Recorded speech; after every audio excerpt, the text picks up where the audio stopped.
Bueno, muy buenas tardes para todos. Muchas gracias por la asistencia y por la puntualidad. Vamos a dar inicio a una revisión sobre la menopausia.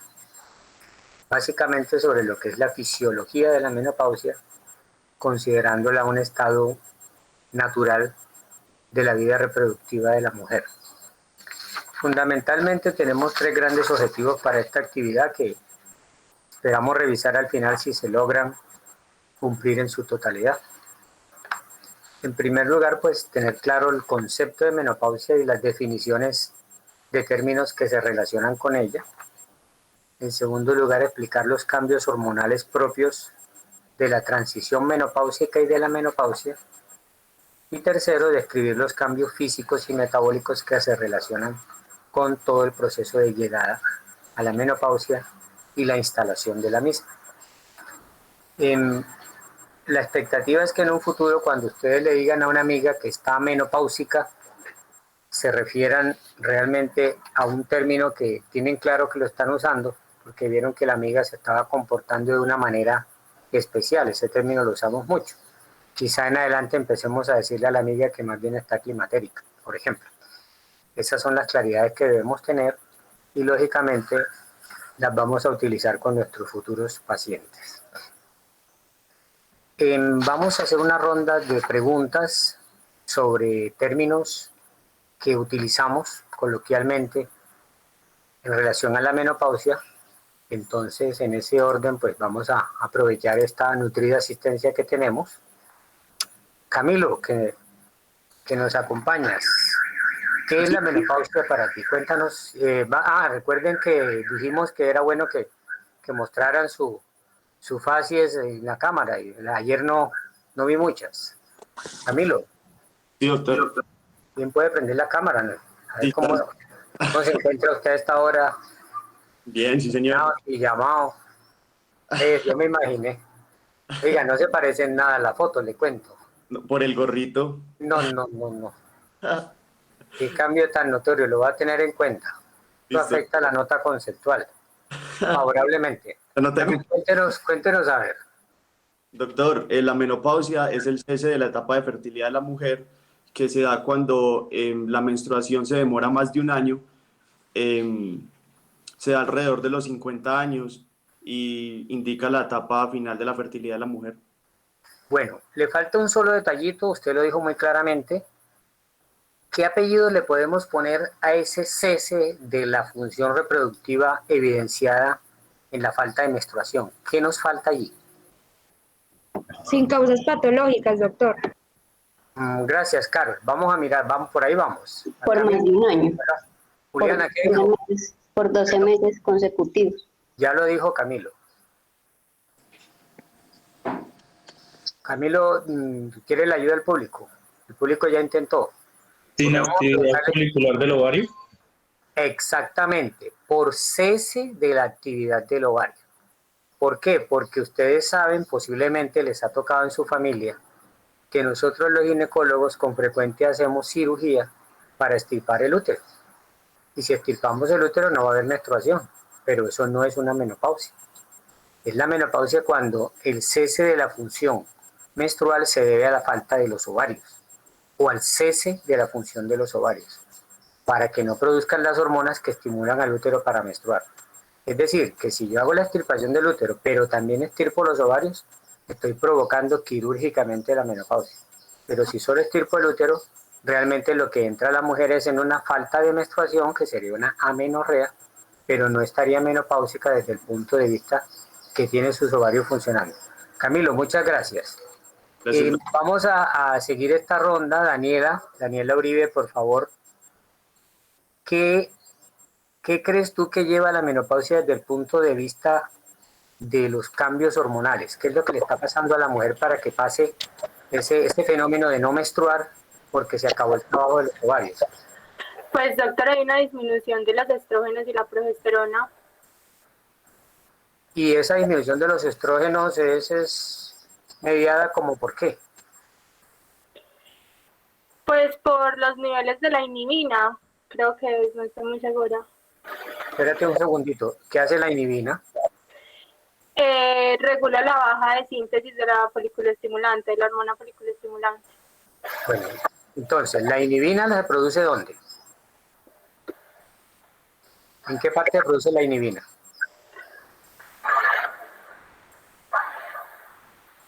No, creo que no. Espérate un segundo, no te desprendas, te van a ayudar. ¿Quién nos recuerda dónde se produce la inhibina?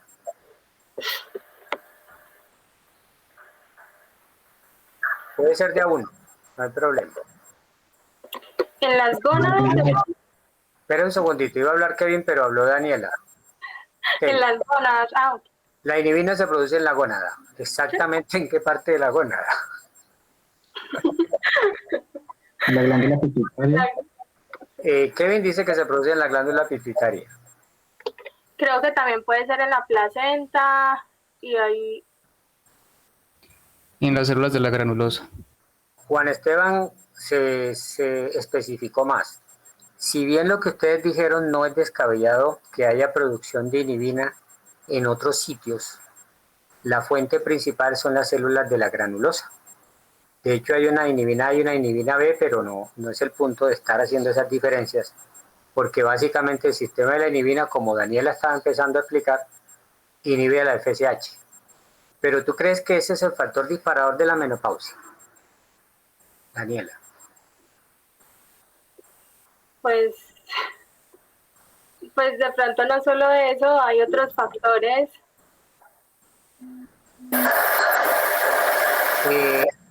Lenny quiere ayudarte. Lenny, cuéntanos a ver. Pues doctor, básicamente porque empiezan a desaparecer lo que vienen siendo los folículos primordiales, entonces esto hace que se vayan los niveles de estrógenos y progesterona, y con eso no se va a hacer la inhibición de la secreción de la folículo estimulante ni de la LH, entonces van a estar estos niveles más altos que se demuestran que en la menopausia se suben mucho, sobre todo la de FSH. Bueno, entonces el aporte que nos da Lenny es que en realidad lo que se acaba es la reserva de folículos. Y los folículos, recuerden que su punto central es el ovocito.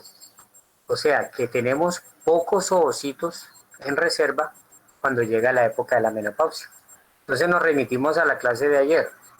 La mujer nació con 2 millones de ovonias y cuando pasó la infancia y empezó sus ciclos para empezar a ovular, solo le quedaban 400.000 ovonias, representadas en folículos que podían ser primordiales, primarios o secundarios, para que ella tuviera sus menstruaciones de la vida.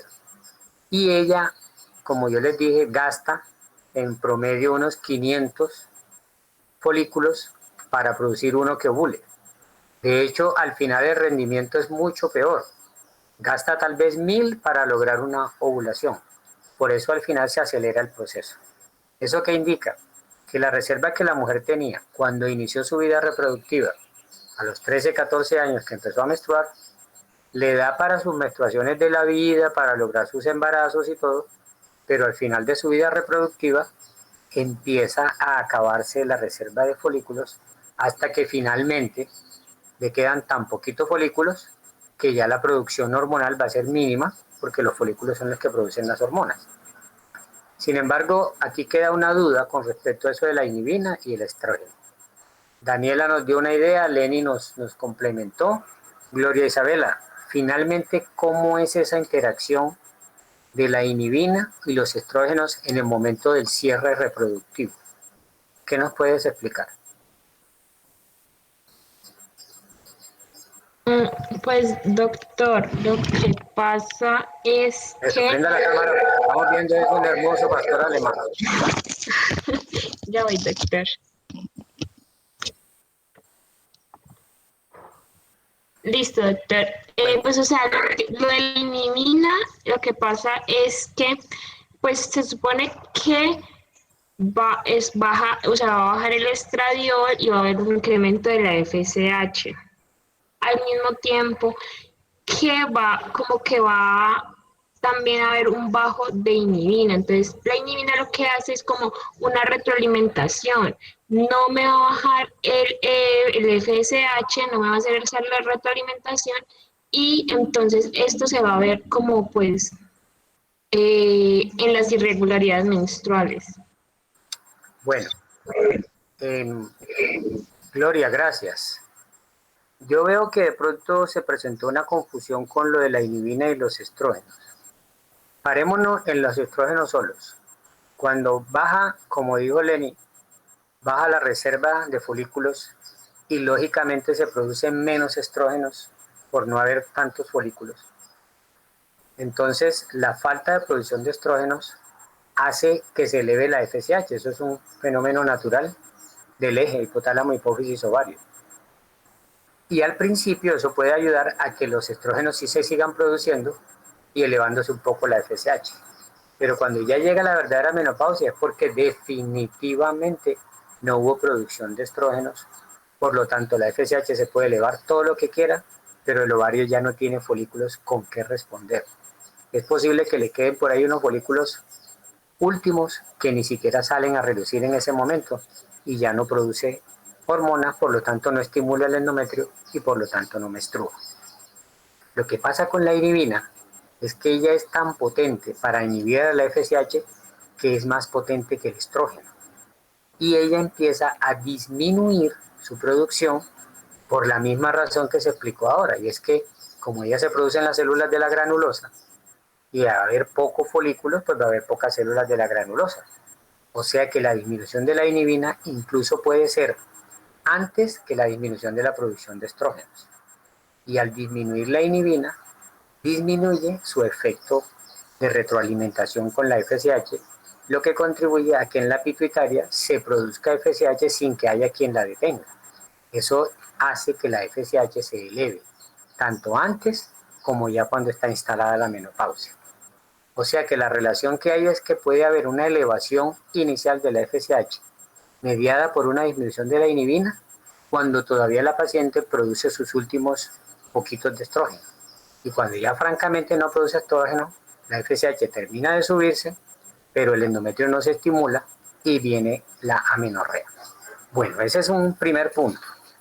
Nos podría decir, Hamel, ¿qué papel podría jugar la medición de la FSH en el diagnóstico de la menopausia?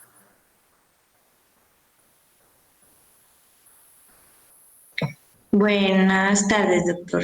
Muy buenas tardes. Veo que tienes un perrito en la casa. Sí. Vamos a verla. Ahora sí, cuéntanos.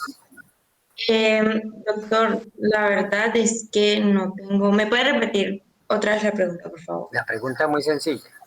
Para hacer el diagnóstico de menopausia, ¿en qué nos ayuda a medir las gonadotrofinas? Específicamente la FSH o si quieres la FSH y la LH. ¿En qué nos ayuda? Doctor, por lo mismo que estaba usted diciendo ahora, decía que ya cuando definitivamente se deja de producir, ya no hay folículos, que es cuando ya definitivamente pues está la menopausia, entonces ya no se va a producir esa inhibina y eso va a hacer entonces que no regule la producción de FSH, entonces ahí la FSH está muy elevada y entonces al medirla pues nos podemos dar cuenta si la mujer está o no en menopausia. Pero a ver, si la mujer está en ese momento con una FSH muy elevada pero está menstruando, ¿qué puede estar pasando? Porque si está menstruando no está en menopausia. Pero si se eleva la FSH mucho, como tú dijiste, entonces ¿eso qué apellido tiene? Está de pronto en un periodo premenopáusico o perimenopáusico. Bueno, entonces vamos a tomarlo como que, pero si nos está ayudando la FSH o no era necesario medirle. La verdad no sabría responderle. Ok, bueno, ¿a alguien se le ocurre qué papel juega la medición de la FSH para poder acercarnos al diagnóstico de menopausia?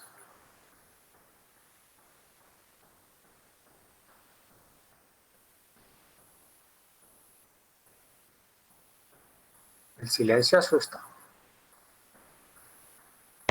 Pues doctor, yo pensaría que pues la FSH para mí La cámara. Eso. ¿Tú pensarías que la FSH pues no, pues no sería como un papel fundamental para mirar si la persona tiene, pues si la paciente tiene menopausia, porque como usted mismo dijo, cuando la paciente está entrando en el periodo de menopausia no hay folículos y no se está generando estrógenos, y eso hace que la FSH esté muy alta. Entonces, lo que sí se debería medir pues sería el estrógenos y qué tipo de estrógeno natural está produciendo, como la estrona, que es la que se da en la parte posmenopáusica donde ya el estradiol no se está generando. Pues eso pensaría yo. Muchas gracias, Daniel. ¿Tú nos podrías aclarar eso de la estrona para que todos quedemos ubicados? Tú dices que no se produce Es que hay estradiol. sí, que hay tres estrógenos naturales. Uno que es el estradiol, que es el que se produce en la edad fértil de la mujer, y la estrona, que es la que se produce cuando la mujer ya está entrando en el periodo posmenopáusico. ¿Tú sabes cómo es el origen de la producción de estrona? Porque el estradiol ya todos sabemos, se produce en la granulosa. De eso ha tratado todas las clases. Pero la estrona, que yo creo que no le hemos hablado y de pronto no sabemos. No, doctor, no mira dónde es que se produce Mire, para decir, estrona. como usted nos está ayudando, alguien lo ayuda a usted. Usted nos dice cómo es eso de la producción de estrona en la menopausia.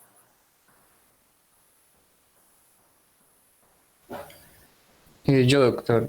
Bien, pues yo, Pues, Juan Esteban. Por ahora te cuento que la imagen que yo tengo de ti es ese gato. Así que mira a ver ya. cómo te vemos. Cuéntanos. Entonces, pues cuando la mujer está en edad fértil, los andrógenos, que son los precursores del estradiol, se producen en las células de la teca. Cuando la mujer entra en periodo menopáusico, los andrógenos van a provenir de la región reticular de la glándula suprarrenal y se va a producir específicamente androstenediona, que se va a transformar en estrona por acción de los adipocitos. Bueno, le cuento, Juan Esteban, que eso es una respuesta de endocrinólogo. Así que muchas gracias. Para que todos estemos familiarizados y no se nos olvide. La estrona es el estrógeno por excelencia del periodo premenopáusico y del inicio de la menopausia, hasta cuando francamente cesa la función de los ovarios. Y como claramente lo explicó Juan Esteban, no es de origen ovárico, sino fundamentalmente de origen periférico por conversión a nivel de los adipocitos de la androstenediona, que a su vez proviene de la suprarrenal. ¿Qué significa esto? Que una mujer que tiene un panículo adiposo importante puede producir estrona en épocas tempranas de su periodo cercano a la menopausia, y eso eventualmente podría tanto atrasar la llegada de la franca menopausia como atenuar las molestias propias de la disminución de los estrógenos. He ahí la importancia de lo que nos planteaba Michael y de lo que nos complementa Juan Esteban con respecto a la producción hormonal. Entonces, hemos avanzado en el conocimiento de lo que es la fisiopatología, y la propuesta de Michael es que más que medir la FSH, tendría que medir el estrógeno. Yo quisiera dejar ese punto, como decimos coloquialmente, en remojo para que lo toquemos un poco más adelante. Vamos a avanzar un poquito. Juan Felipe, dinos básicamente cuándo consideramos que la menopausia es una falla ovárica precoz o prematura.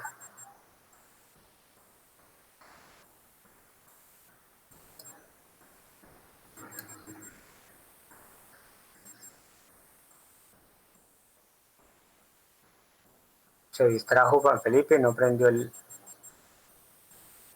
micrófono. Bueno, mientras Juan Felipe se vuelve a conectar, preguntémosle lo mismo a Juan Santiago. ¿En qué momento sería una menopausia prematura? Pues doctor, que se presente antes de los... Ponga la imagen.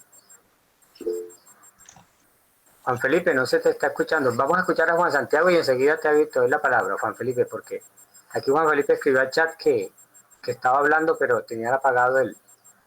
hagamos una cosa, Juan Santiago, discúlpame que Juan Felipe ya arregló el micrófono. Juan Felipe, habla a ver si te escuchamos.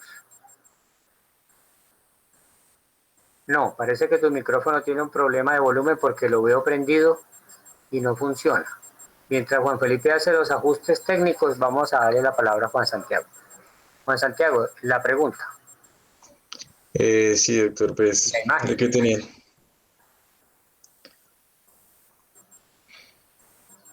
Eso, muy bien, cuéntanos. lo que tenía entendido era que es cuando se detiene la menstruación antes de los 40 años y pues la principal causa es pues que no funcionan o porque puede que los ovarios se hayan extirpado o porque haya un tipo de cáncer o algún defecto genético o algún tipo de enfermedad. Bueno, pero aclaremos algo para que no nos confundamos todos. Lo que tú estás diciendo es muy cierto, pero si decimos se detiene la menstruación antes de los 40 años, podríamos entrar en un capítulo que generaría confusión. Antes que tú termines tu intervención, quisiera que te quedes allí para todos. Recuerden que ayer hablamos de la primera menstruación de la mujer y dijimos que si no la presenta en la época en que normalmente lo debía haber presentado, consideramos que estaba en una amenorrea primaria. Espero que recuerden eso. Que incluso pusimos el ejemplo al final de la clase de la niña de 15 años que no había empezado a menstruar. Entonces dijimos, tiene amenorrea primaria. Esta mujer que Juan Santiago nos plantea tiene menos de 40, tiene 38 años y deja de menstruar. Juan Santiago, si a ti te llegara esa paciente, ¿tú qué sería lo primero que pensarías en una mujer de 38 años que dice, doctor, dejé de menstruar hace 6 meses? Se te desconectó la cámara. Que, Cuéntanos. eh, que, que de pronto tienen posible embarazo. Perfecto, entonces, toda mujer que se encuentra en vida reproductiva, lo dijimos ayer, así nos diga verbalmente que no tiene relaciones sexuales, pues a veces puede estarnos diciendo algo que no es cierto. Siempre vamos a pensar que está en embarazo y tendremos que hacer las medidas. Entonces, si le descartamos el embarazo, ya podríamos pensar que es una mujer que está entrando en una menopausia precoz, Juan Santiago. Eh, Doctor, ¿me la puede repetir la pregunta, por Te favor? repito, tu paciente que me acabas de poner de ejemplo tiene 38 años y viene con 6 meses de atraso. Le hacemos la prueba, además ella dice que es una mujer casada, que su esposo viajó a España y que ella en ningún momento ha tenido relaciones con otra persona. Entonces definitivamente no está en embarazo. Más aún, por si acaso le hacemos una ecografía y vemos que el útero está vacío. No está en embarazo. En ese momento pensaríamos que estamos frente a una mujer que está entrando en una menopausia precoz. Mm, Pues doctor, tocaría mirar como tal cuándo empezó a menstruar la menarquia para determinar cómo ese periodo de fertilidad que tiene la persona, ¿no? Eso es cierto, pero no te debe confundir. Quizá el enfoque no sea ese. Eso que tú dices es cierto, ¿sí? Laura Daniela dice que hay que tener en cuenta qué método de planificación tiene, aparte de que ya vimos que no está en embarazo. Entonces, para que el ejemplo sea más claro, esa mujer está operada de las trompas, así que con más razón pensamos que no está en embarazo y además no está tomando medicamentos hormonales.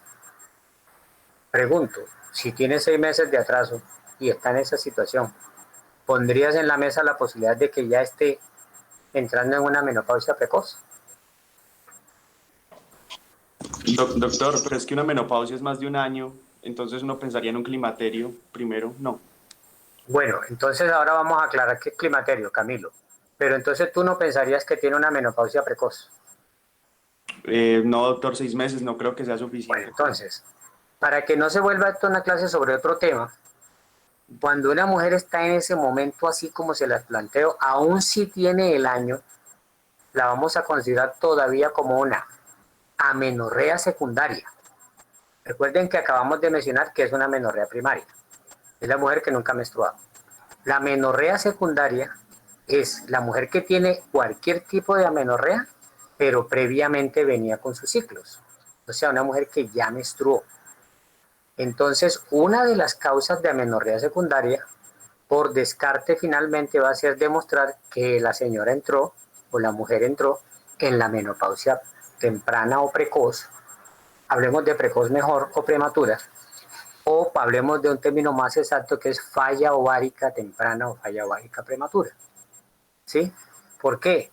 porque el capítulo de la menorrea secundaria implica, aparte del embarazo, todas las posibles causas por las cuales la menstruación se le va a detener, como dijo Juan Santiago, o sea, va a dejar de menstruar por periodos mayores de 3 meses cualquier mujer, y después demostraremos causas hormonales, hipotalámicas, hipofisiarias, locales, y un mundo de cosas que no van a ser menopausia precoz. Entonces, juntando los conceptos de ustedes dos, tenemos que qué bueno que sea un año como para reforzar el diagnóstico, pero ahí vendría entonces la ayuda que nos va a dar la medición de las gonadotropinas, por eso dije que lo dejáramos en remojo, cuando vayamos a hacer el diagnóstico de menopausia y tengamos dudas.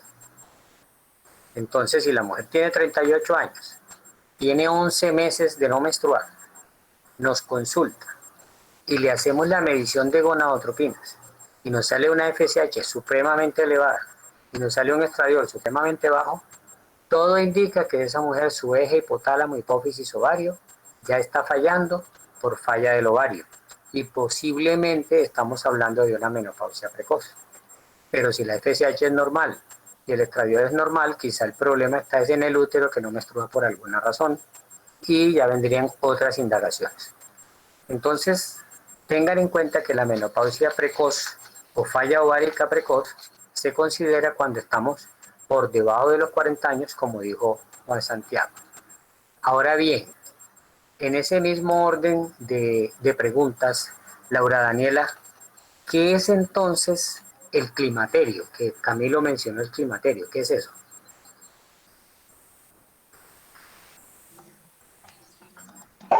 Volumen, ahora sí, te escuchamos, Laura. Pues el climaterio hace referencia a esa como transición desde la etapa en la reproductiva hasta la no reproductiva. Y pues hablamos que se manifiesta un año antes de cuando inician esos cambios hormonales y los síntomas.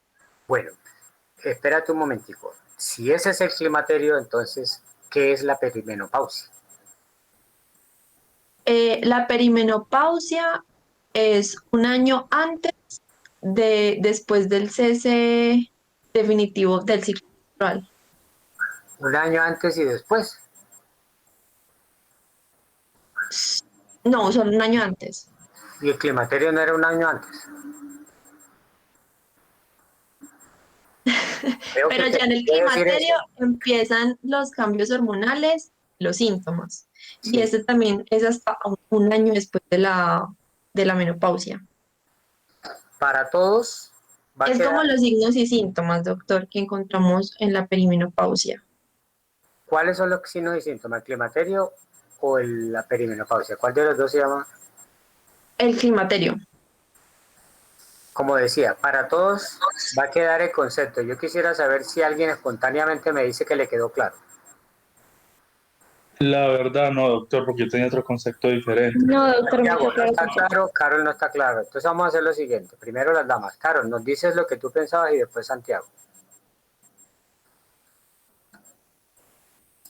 Pues doctor, yo tenía entendido que el climaterio pues sí es el conjunto como de cambios hormonales que se da un año antes como tal de que llegue la menopausia, pero la perimenopausia es como otro espacio que está dentro del climaterio, pero la verdad no me queda claro en sí como tal que es la perimenopausia, porque sería como cerquita a... Por compartirlo, que todavía hay algo de confusión. Santiago, ¿cómo es tu apreciación?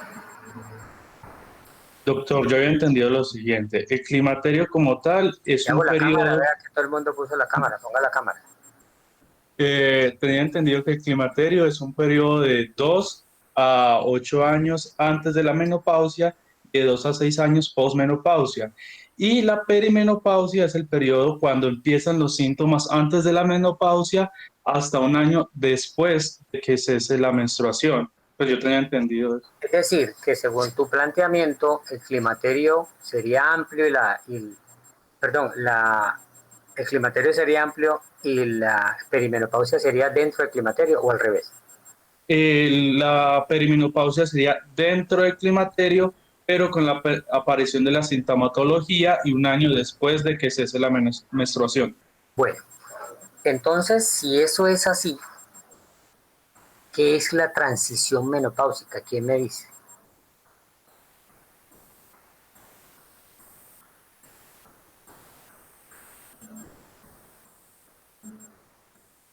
Qué silencio tan agradable.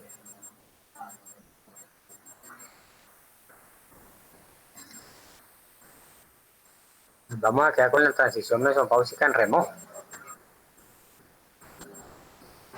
Doctor, pues tengo entendido que es cuando hay ciclos anovulatorios, eh, pero, o sea, hay como ciclos anovulatorios y encontramos que hay unos folículos todavía, pero están como en ese periodo de atresia.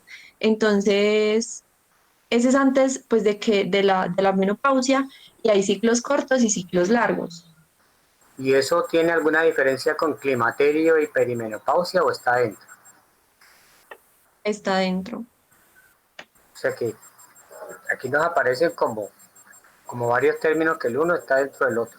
Doctor, Señora, en lo que yo leí, la perimenopausia y el climaterio eran unos términos que se utilizaban como sinónimos sí, anteriormente, pero ahorita se cambió a una transición menopáusica que hace referencia a los cambios que presenta la mujer en unos 7 años aproximados en la transición de su vida fértil a la etapa menopáusica o posmenopáusica. bueno, Juliana, gracias por ese apoyo que nos ayuda un poco. Entonces, ni qué decir que hay otro término que se utiliza mucho que es la premenopausia. No vamos a tratar de confundir más. Todas las presentes en este momento son premenopáusicas porque están antes de la menopausia, pero ninguna de ustedes está cerca, o sea que ninguna de ustedes está ni climatérica, ni perimenopáusica, ni en transición menopáusica. Entonces ahora consolidamos esos conceptos a ver si los dejamos como unificados. Y finalmente tendríamos que aclarar en ese momento en qué consiste el síndrome climatérico. Pero para ello necesitamos hacer unas apreciaciones. Laura fue la que nos dijo que en el momento de la transición se presentaban una serie de cambios en los ciclos, lo entendí. Entonces, una característica de la transición a la menopausia son los trastornos menstruales. Esos trastornos menstruales pueden ser muy variados porque dependen en cada mujer de algunas características y en algunas son menstruaciones irregulares y en otras de una vez entran en atrasos menstruales. En teoría, si miramos el proceso que nos explicaron ustedes hace unos minutos de la disminución de la cantidad de folículos, lo que pasa al principio es que se debe afectar la foliculogénesis un poco, pero debe haber ciclos todavía, lo cual nos permite que los ciclos tengan cierta irregularidad, pero sin llegar a muchos atrasos. De hecho, se pueden adelantar un poco al principio. Esto es en teoría, mirándolo como desde un punto de vista fisiopatológico secuencial. O sea, primero fallaría un poquito el proceso en el ovario, pero funcionaría. Después, más adelante, el proceso se haría más agudo y empezarían a aparecer ciclos con un poquito de atraso.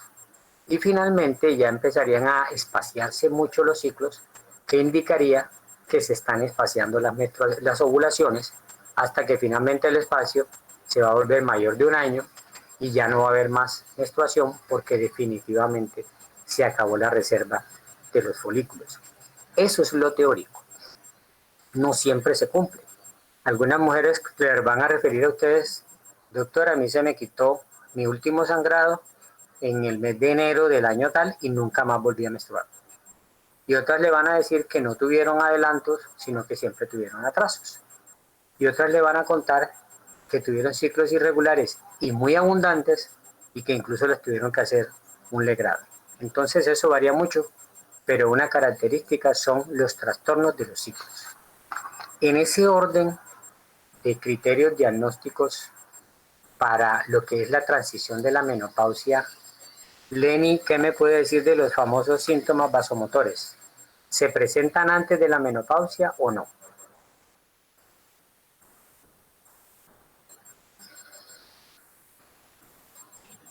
Doctor, pues yo tenía entendido que son dentro de la menopausia, pues en la mujer climatérica como tal. Es como el principal motivo de consulta, que son los sofocos y la sudoración nocturna. Pero entonces me estás diciendo que, según tu concepto, están en la menopausia. Sí, doctor, no sé si me equivoco. No antes.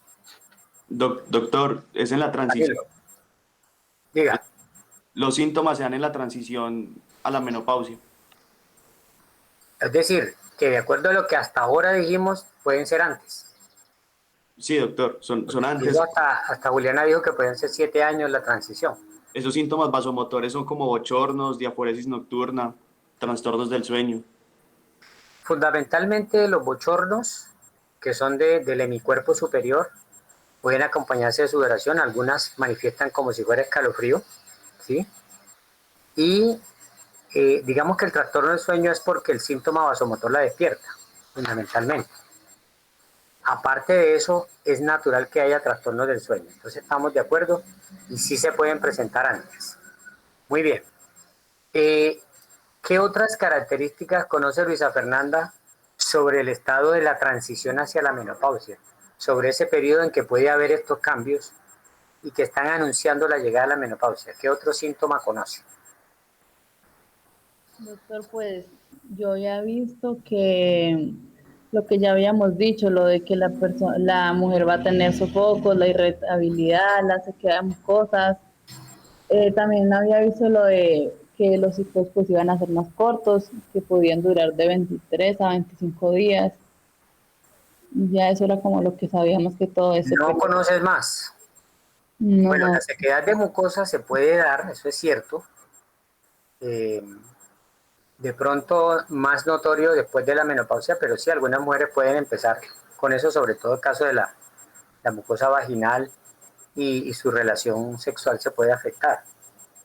Pero esto es más notorio al final, posmenopáusico. Entonces no conoces más. María José, ¿qué nos dices? Doctor, pues lo que yo había pues alcanzado a leer era que durante pues este proceso de transición menopáusica también se aumenta lo que es el riesgo cardiovascular de la mujer. ¿Por qué? También ¿Por qué?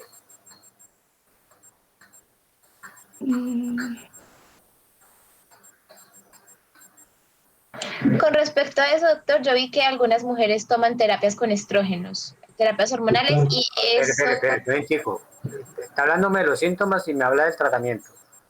No, pues yo es lo que estoy diciendo, que veo que se asocia la de problemas cardiovasculares, que por lo general se asociaba cuando se daban esos tratamientos de hormonas, que muchas mujeres tenían aumento del riesgo cardiovascular. Bueno, pero espérese, Lenny, que usted intervino, pero María José iba a decir por qué aumenta el riesgo cardiovascular en la premenopausia. Pues doctor, también se pueden deber de pronto a enfermedades que la paciente tenga como de base. Entonces Eso que sí es cierto. en este periodo se le puedan...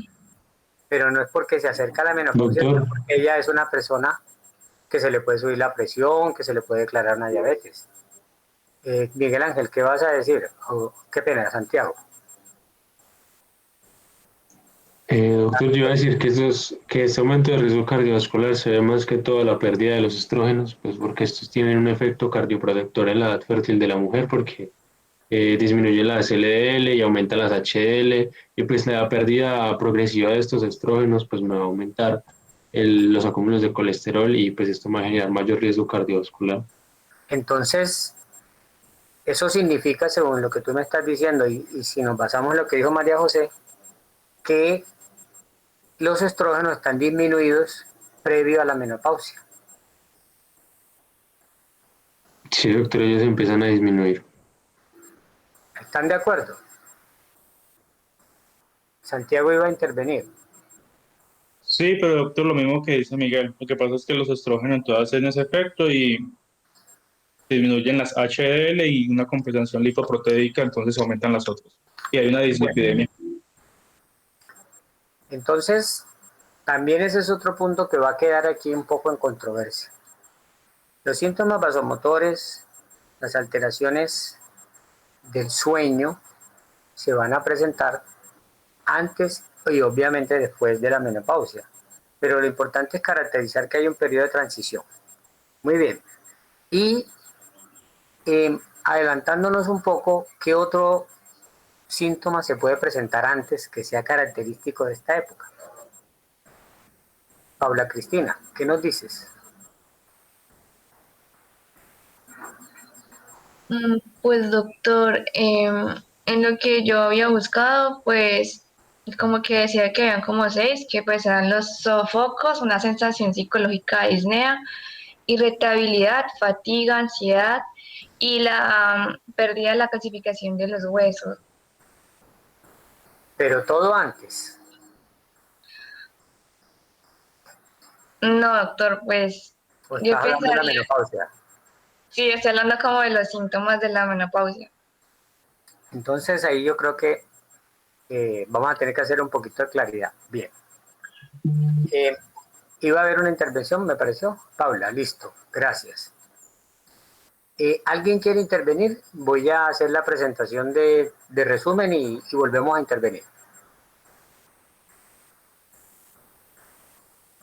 Bueno, entonces vamos a adelantar unas diapositivas, hacemos unos comentarios y seguimos, y de hecho tenemos aquí un casito para discutir que podría ayudarnos a enfocar un poquito las cosas. Permítame, entonces yo abro aquí presentación.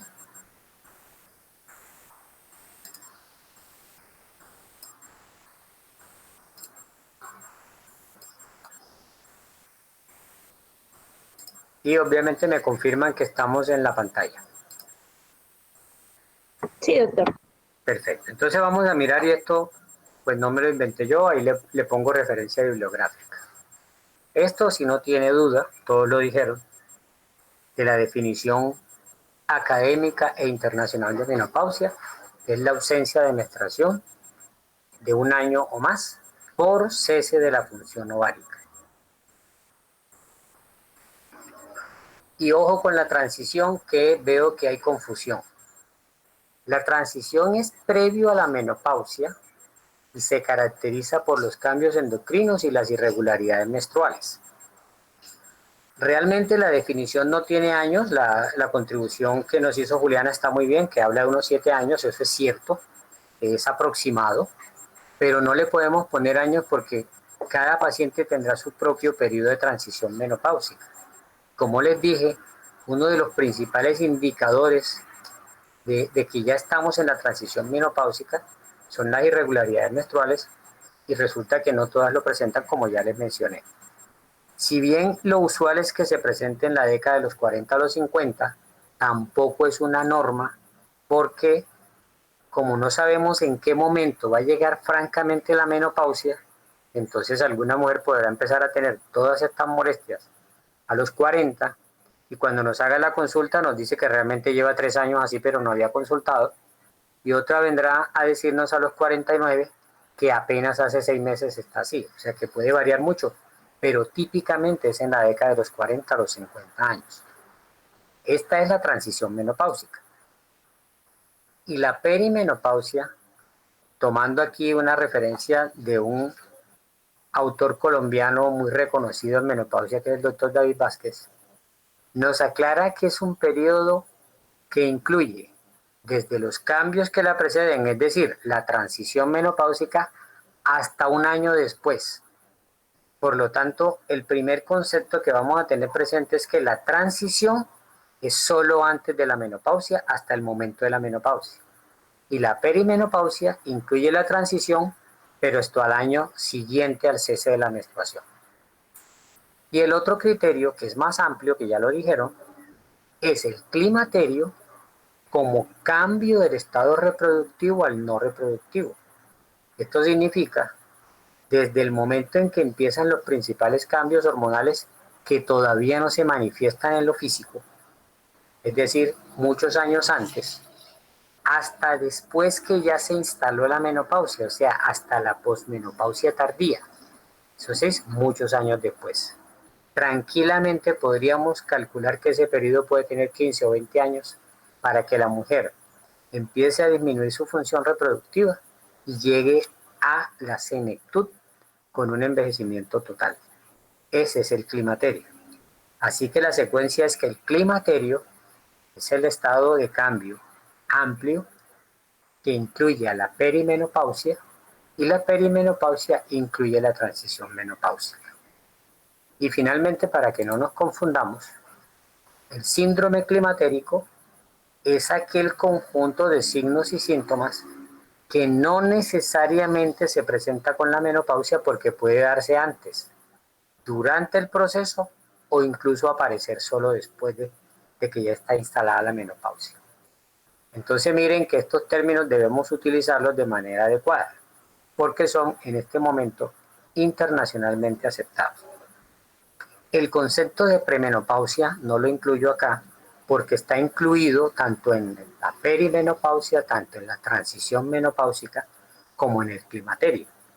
Pero a su vez no hay necesidad porque con ellos basta y la premenopausia, como les dije a todas las presentes, son todos los estados femeninos que están antes de la menopausia. O sea que una mujer en su vida reproductiva a los 28 años es una mujer premenopáusica, pero lógicamente nosotros no la vamos a clasificar como premenopáusica en el sentido de que se encuentra cerca de la menopausia, porque para eso tendremos la posibilidad de decirle si está en la transición menopáusica o si tiene perimenopausia porque está ya llegando o pasando en los primeros momentos posteriores al cese de su función reproductiva.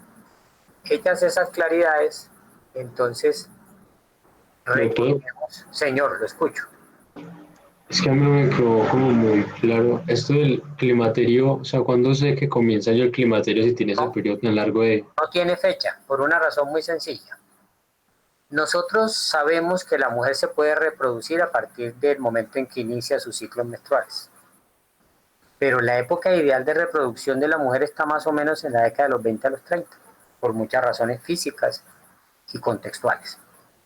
A partir de los 35, es claro que declina la función reproductiva de la mujer. Declinan ciertos procesos que facilitan el embarazo, los embarazos se hacen más difíciles y eso va también de la mano con algunos cambios hormonales que pueden estar tan tempranos como de los 35 años en adelante. O sea, que si yo quiero buscarle fechas al inicio del climaterio, tendría que remitirme a esa época. Época en la que quizá no haya mucha claridad en cambios físicos. No hablaríamos de todas estas molestias en una mujer de 35 o 37 años, ¿sí? Pero sí estarían empezando a darse cambios hormonales que reflejan que ya su organismo no es el que estaba funcionando a los 30 años desde el punto de vista de su eje reproductivo, de su eje hipotálamo, hipófisis, ovario.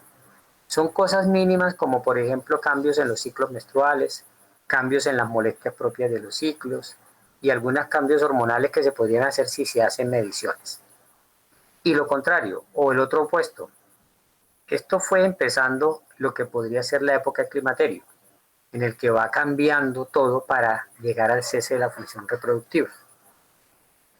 En el periodo posterior a la menopausia, va a haber 1 año, 2 años en el que estamos en una transición posmenopáusica, si le podemos decir así, es la que cierra la definición de perimenopausia. Pero si nosotros nos vamos más lejos, entonces hablaríamos de una menopausia tardía. Y si nos vamos un poquito más lejos, ya llegaríamos al punto en el que decimos que esa mujer está en la completa senectud y ya no tenemos nada que ver con proceso reproductivo.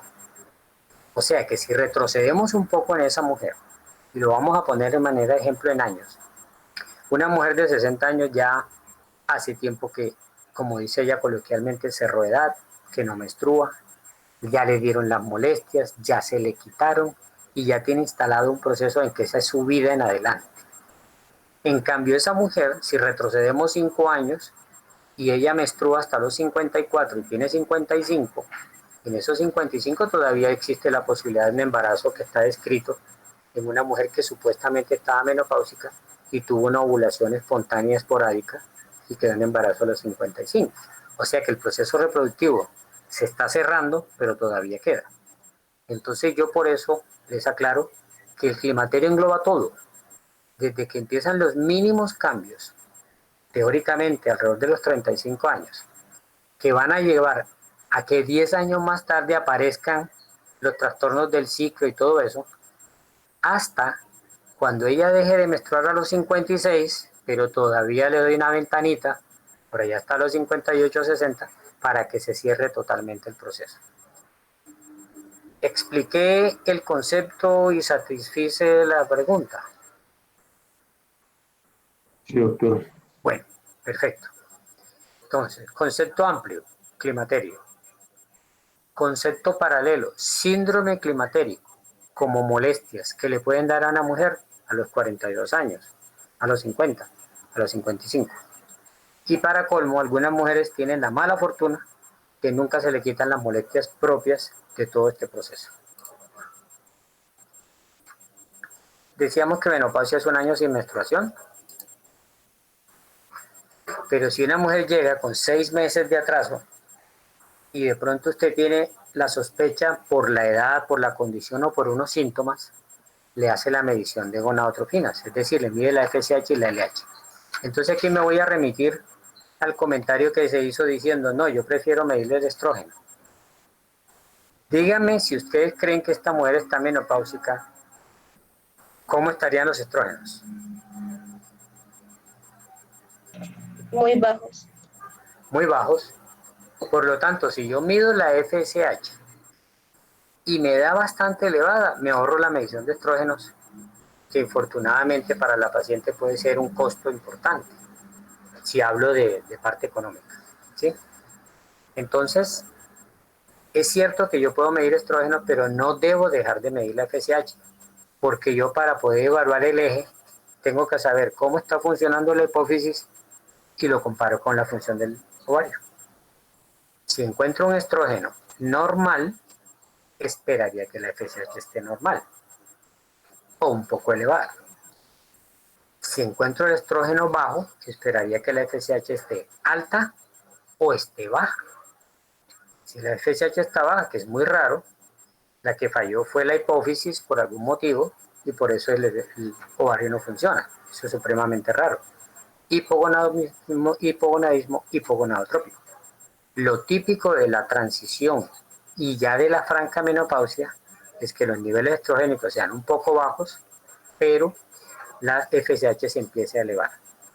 Una claridad en el periodo de la transición, que ya lo vamos a ver, es que si hay producción de estrógenos que logre que la mujer menstrue, significa que es una buena producción de estrógenos.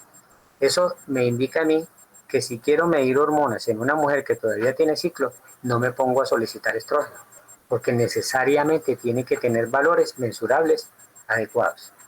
Puede tener alteraciones de las gonadotrofinas, pero si está menstruando suficiente para proliferar el endometrio, significa que no necesito medirlos desde el punto de vista de laboratorio. Muy bien. Entonces a esta paciente con 6 meses o más de atraso y le mido las gonadotrofinas, la FSH puede estar por encima de 40 o tal vez de 35 y ya me sugiere un estado menopáusico. O sea que yo podría apoyarme en esa medición hormonal para no tener que esperar que la mujer complete el año de atraso y haría un diagnóstico de menopausia.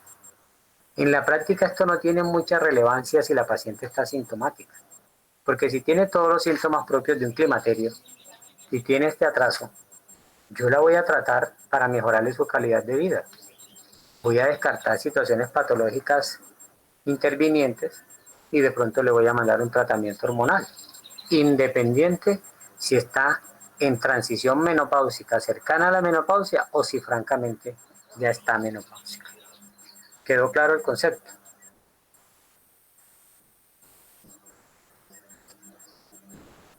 No quedó tan claro.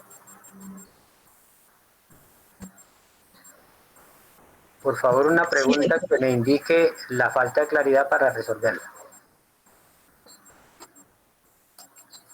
Doctor, o sea que en esta paciente que tiene un año sin menstruación, estos 6 meses de amenorrea, uno lo que primero le pide es la FSH. Si usted quiere configurar el diagnóstico de menopausia, porque usted primero, acuérdese lo que le dije, Si tiene 6 meses de amenorrea, tenga la edad que tenga y venía menstruando normal, usted va a pensar en el embarazo y lo va a descartar.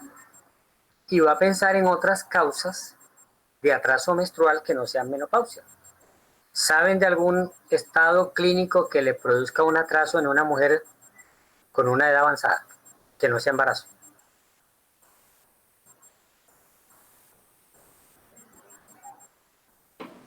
Piensen un poco a ver. Anorexia, doctor. No es común.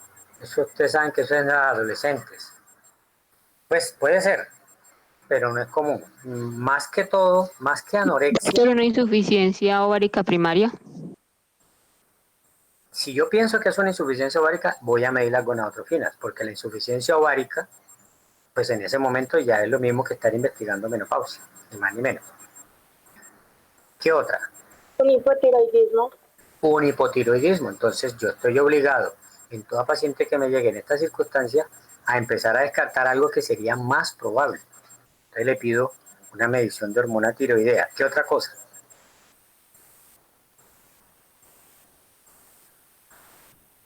Que esté tomando algunos fármacos. Hago una excelente historia clínica, investigo qué fármaco pudiera tomar que esté afectando su ciclo. Magnífico. ¿Qué más?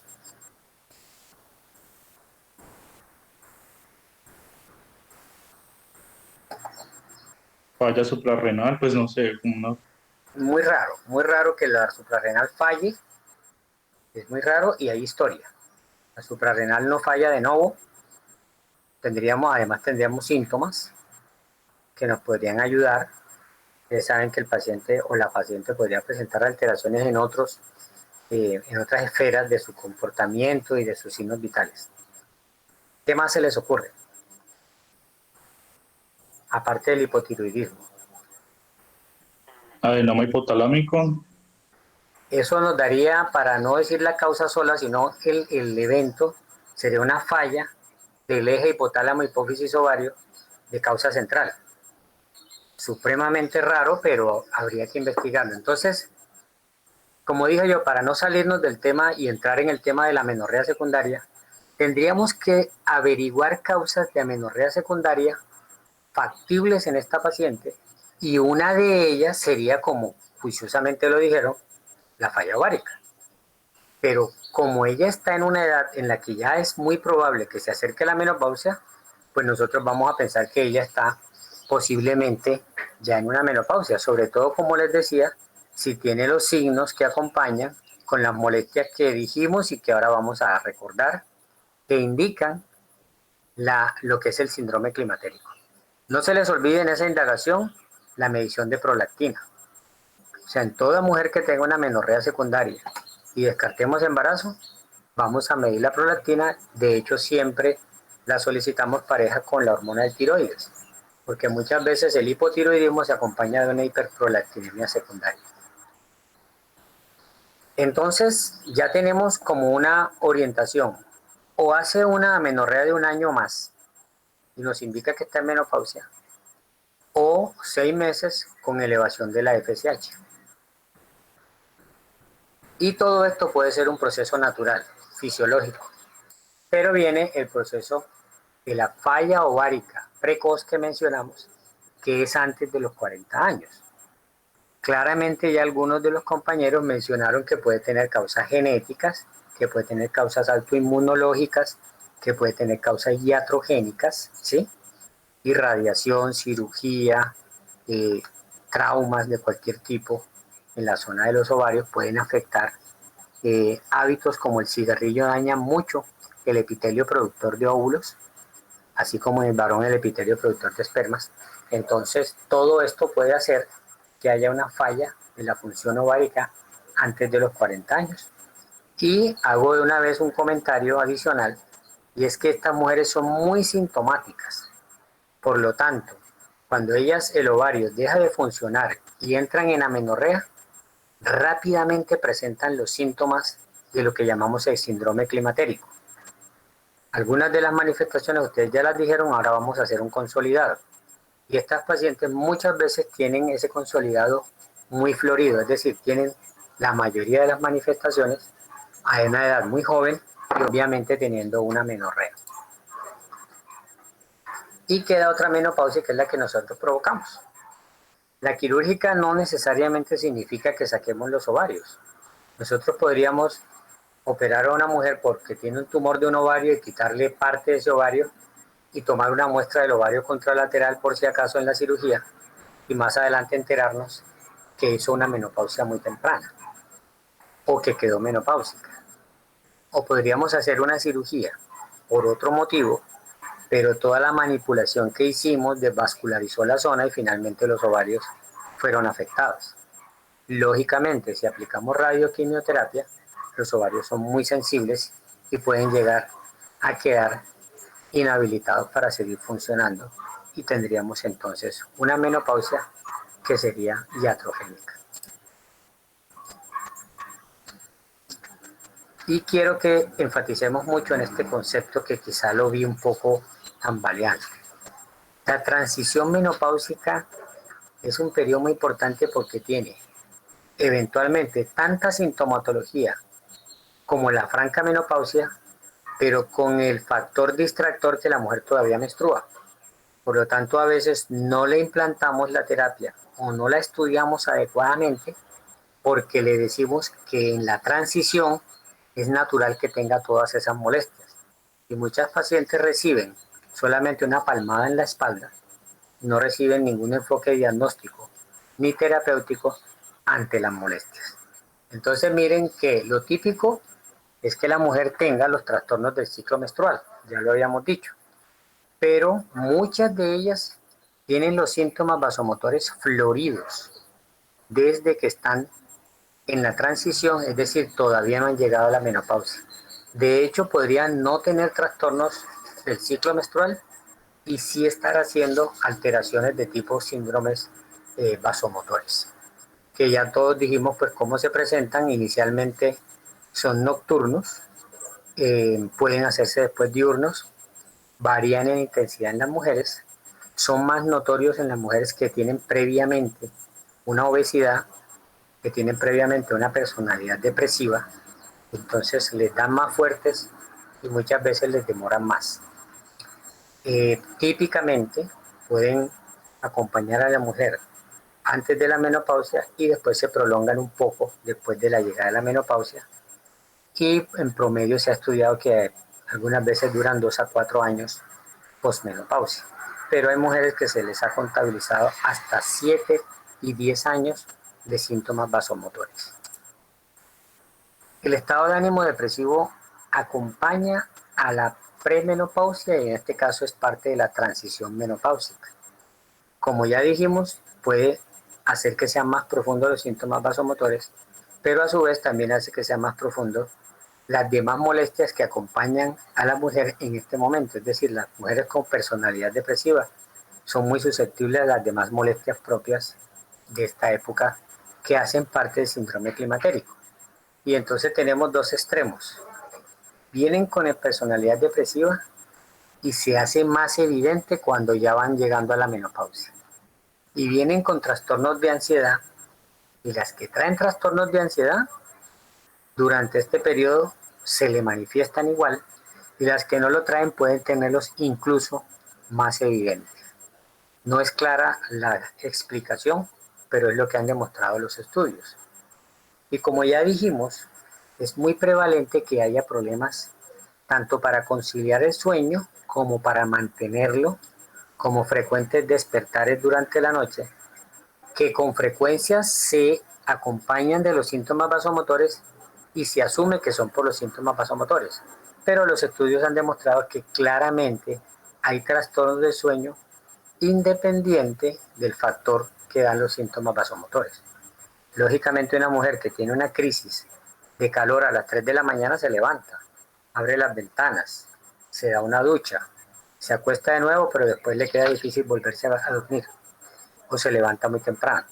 Todo esto son trastornos del sueño característicos de la transición menopáusica.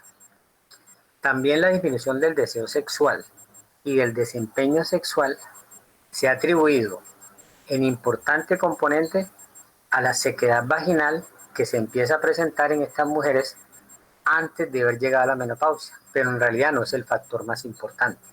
hay una disminución del deseo sexual que es independiente y que se da en mujeres que todavía tienen buena lubricación vaginal y que todavía pueden realizar bien su coito. Pero realmente hay disminución del deseo sexual, de la excitación y del orgasmo en su desempeño sexual, lo cual hace pues que se vaya ahondando todo el contexto de molestias que la mujer tiene en ese momento, que todavía no es una menopausia. Los síntomas genitourinarios, como les acabo de mencionar, se deben a la disminución de los estrógenos, pero son muchísimo más evidentes cuando ya francamente se entró en la menopausia. Pueden estar presentes en este momento y se pueden manifestar con incontinencia urinaria, ardor para orinar, ardor durante el coito, sensaciones de incomodidad vaginal, quemazón, etc. Y las alteraciones cognitivas se ha visto que se dan mucho en este periodo de transición menopáusica. Las mujeres olvidan cosas, no se concentran para estudiar, no se concentran para preparar trabajos que tengan en sus sitios donde tienen su actividad laboral, etc. Entonces, les genera también, como les decía, un contexto que las mantiene preocupadas y ahonda la situación. En general, como ya algunos lo dijeron, el promedio de presentación de la edad de la menopausia son los 50 años. Es muy común que la mujer diga que la mamá tuvo la menopausia a tal edad y ella también.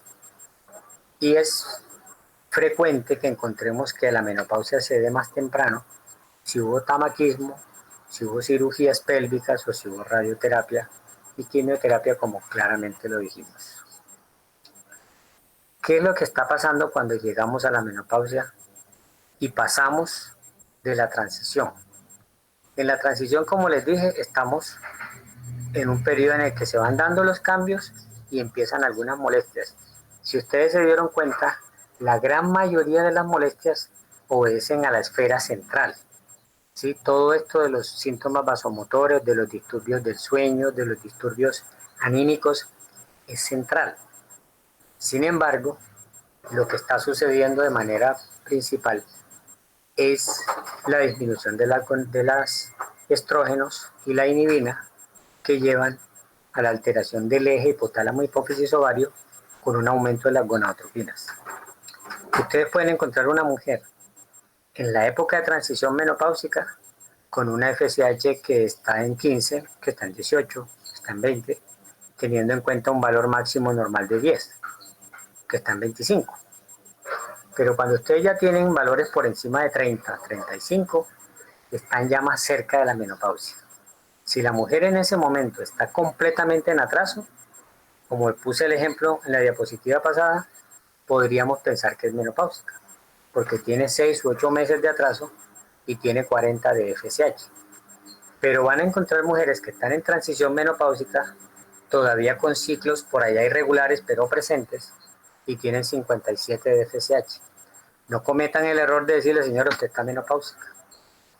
Tiene un valor que si estuviera en amenorrea le podrían decir que es una menopausia. Pero mientras ella tenga ciclos, solo nos indica que la hipófisis está tratando de exprimir al ovario para que trabaje. Y el ovario todavía trabaja. Entonces, ese proceso varía en las mujeres, pero depende, como lo dijimos al principio, de la disminución de la inhibina y de los estrógenos, que ambos producen o se acompañan del aumento de las gonadotropinas. ¿Qué más está pasando? Ya nos lo explicaron, la conversión periférica de androstenediona a estrona hace que la estrona sea el estrógeno principal, y la producción de andrógenos tanto en los ovarios como en la suprarrenal, aunque está disminuida, todavía se encuentra. Se le atribuye en parte a esta disminución de los andrógenos la disminución del deseo sexual, de la libido que dijimos. Y finalmente, hay una serie de manifestaciones y cambios que mencionar con respecto a las esferas que se afectan cuando estamos ante la franca menopausia. Pasamos el periodo de transición, llegamos a la amenorrea de 1 año que define la menopausia, y ¿qué nos encontramos entonces? Que muchas mujeres tienen el síndrome climatérico, pero algunas no lo van a presentar. En los países de Asia y del Oriente en general, realmente vamos a tener un 20% de mujeres con manifestaciones climatéricas. En los países nuestros occidentales, en el caso de América Latina, el 80% de las mujeres van a presentar alguna clase de síntomas y más o menos la mitad pueden estar presentando todos o la mayoría. Entonces hagamos un resumen rápido. A nivel del sistema nervioso central, los síntomas vasomotores que ya mencionamos, las alteraciones del sueño que ya mencionamos, la depresión y la ansiedad y los cambios cognitivos. Agreguémosle que la migraña se considera en estos casos una aparición propia del estado menopáusico, en mujeres que no la tenían y obviamente en mujeres que la padecían, una exacerbación de la migraña.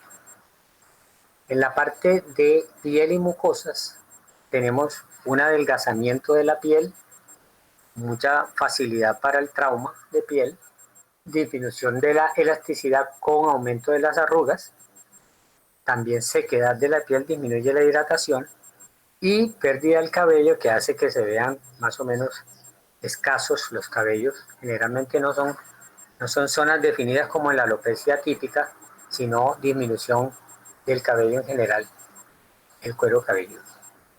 Los cambios metabólicos hacen que aumente el peso principalmente por acúmulo de grasa visceral. Esto trae además otro factor que es el aumento del acúmulo de grasa en abdomen con cambio en la figura corporal que se le suma a las sensaciones que tiene negativas la mujer desde el punto de vista anímico y psicológico. O sea, su imagen corporal también se ve deteriorada en ese sentido con el aumento de la adiposidad visceral y el incremento de la circunferencia periférica. Pero además también están presentándose cambios que ya los mencionaron ustedes en el perfil metabólico. Aumenta el LDL, puede aumentar los triglicéridos y el colesterol general y puede bajar el HDL. O sea, un perfil de lípidos propicio para la enfermedad cardiovascular, el depósito de ateromas y lógicamente también puede propiciar los estados hipertensivos. Y otro factor que propicia los estados hipertensivos es que el efecto protector de los estrógenos, que ya no está, ayuda a que esa íntima se vaya engrosando. Entonces es más prevalente la hipertensión en las mujeres que están en esta situación. Y por lo tanto aumenta en general el riesgo cardiovascular con más infartos y más procesos coronarios agudos. En cuanto a la función sexual tenemos dos grandes esferas. La disminución del deseo sexual que dijimos, que puede tener muchos aspectos que le contribuyen, aparte de la disminución de andrógenos como mencionamos, y la dispareunia, o sea el dolor con la relación sexual, que le ocasionan el hecho de que hay menos estrógenos que afecten el epitelio vaginal. Es una vagina que tiende a estar seca, que muchas veces disminuye la lubricación para el acto sexual y la mujer empieza a ver con poco agrado el llevar a cabo sus relaciones sexuales y además no las disfruta. En la parte musculoesquelética tenemos dolor en las articulaciones porque los estrógenos tienen un efecto favorecedor del trofismo del cartílago que se pierde. Podemos tener disminución de la masa muscular mediada por varios efectos, entre ellos la sarcopenia, que es prácticamente fisiológica, pero que se puede hacer en algunos casos patológica, y además un efecto favorecedor de la musculatura que tienen los estrógenos, que también disminuye, que incluso hace que se pierda la fuerza muscular. Entonces tenemos pérdida de masa muscular y pérdida de fuerza, y además dolores articulares. Y a eso le agregamos obviamente la osteoporosis menopáusica. Recuerden que los estrógenos son favorecedores de la función de los osteoblastos en contraposición a la función de los osteoclastos. Al disminuir los estrógenos y estar ausentes, estos osteoblastos disminuyen su función de construcción de hueso y prima la resorción ósea y lleva a la osteoporosis. Riesgo de fractura, que son los motivos de muerte más preocupante de la mujer. Dicho de una manera muy coloquial, la mujer no va a morir porque tenga síntomas vasomotores. porque disminuye la función sexual, porque tenga la piel y las mucosas resecas o porque tenga molestias vaginales. Ella va a morir de un infarto por el riesgo cardiovascular, de un accidente trombótico, o va a morir de una fractura que se complique, que no consolide, o incluso en el quirófano cuando le estén reduciendo la fractura. Esos son los peligros más importantes y son los más silentes. Finalmente, la parte urogenital, la sequedad vaginal, la sensación de ardor, de quemadura vaginal, la disuria, la frecuencia urinaria, la incontinencia urinaria y las infecciones del tracto urinario que pueden ser repetidas, y todas ellas se atribuyen a la falta de estrógeno. Usted mire la constelación de síntomas y molestias que tiene la mujer por el estado menopáusico, que a su vez es fisiológico. En resumen, la menopausia puede poner en peligro la vida de la mujer por la parte de riesgo cardiovascular, por la fractura y, muy importante, que alguien lo alcanzó a mencionar, por los riesgos derivados de aplicar la terapia estrogénica, porque al faltarle estrógenos, nosotros podemos dar una terapia en la que suministramos estrógenos. Entonces, hay mucha discusión sobre los efectos del estrógeno en la posibilidad de presentar cáncer de mama, la clara posibilidad de presentar enfermedad tromboembólica, alteraciones del ciclo con hemorragia uterina y efectos en el endometrio que pueden llegar al cáncer de endometrio cuando se da la terapia hormonal.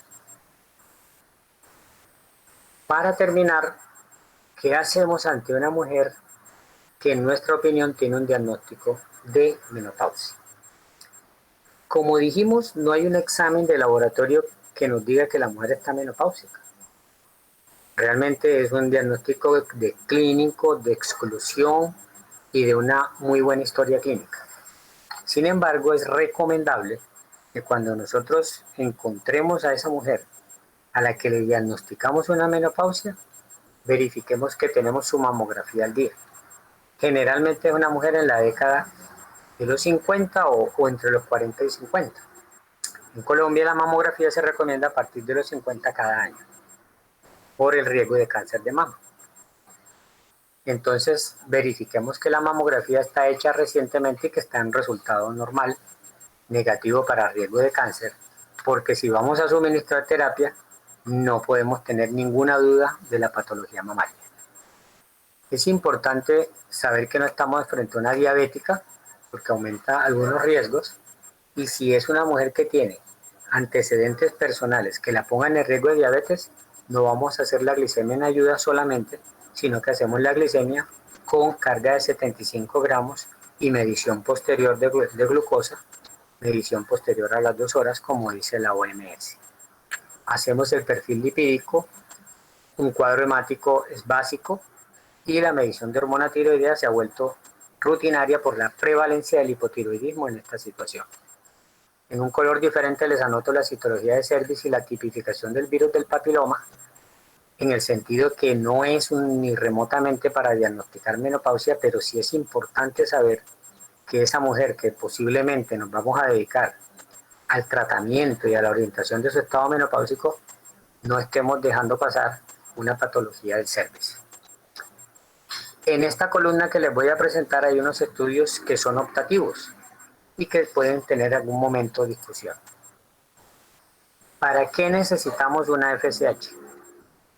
Si la mujer tiene una amenorrea de 1 año y tiene síntomas climatéricos, yo voy a pensar que es menopausia con síndrome climatérico y no necesito la FSH.